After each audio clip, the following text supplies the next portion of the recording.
Adidas and the NHL unveiled the uniforms the Penguins and Bruins will wear at the 2023 Winter Classic at Fenway Park.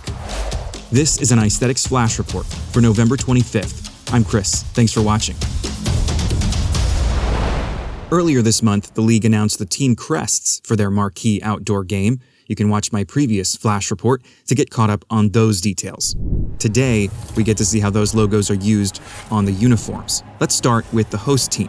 The Boston Bruins will wear black on January 2nd. The stripes and shoulder yoke are borrowed from sweaters they wore in the early 1950s.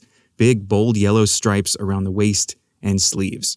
The numbers and lettering employ beige, or vintage white as they call it, and as the Bruins press release says, it's meant to look like this garment was found in a forgotten trunk deep in the back of an old skate shop.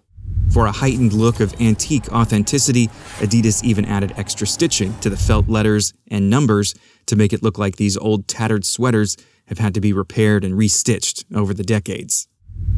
And that brings us to the Penguins, who went all in on vintage white with their tribute to the old Pittsburgh Pirates. They've enlarged the upward angled P and recolored the entire sweater, which was originally yellow in 1925.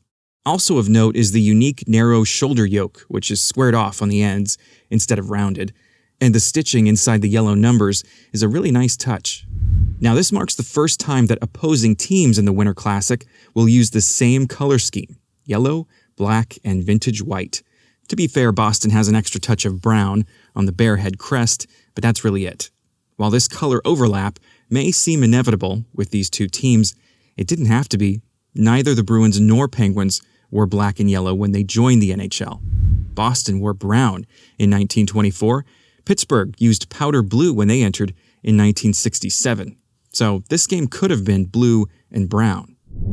Okay, but there's more to this color story if you want to know some NHL history. So here goes. January 1980, the Pittsburgh Penguins suddenly changed colors in the middle of the season. They dropped navy blue in favor of black and gold, the classic colors of the Steel City, right? But guess who's not happy about it? The Boston Bruins claim exclusivity to black and gold in the NHL. They say they had it first and longest. The Pens fire back. Pittsburgh wore those colors first with the Pirates in 1925, at which time the Bruins were wearing brown and gold, and they wouldn't switch to black for another decade. Based on that precedent, the NHL dismissed Boston's objections, and both teams went on wearing black and gold. By the way, on Twitter, the Pens reminded fans of the role the Pirates played in the history of their own color palette, and even stuck it to the Bruins a little to get that rivalry going.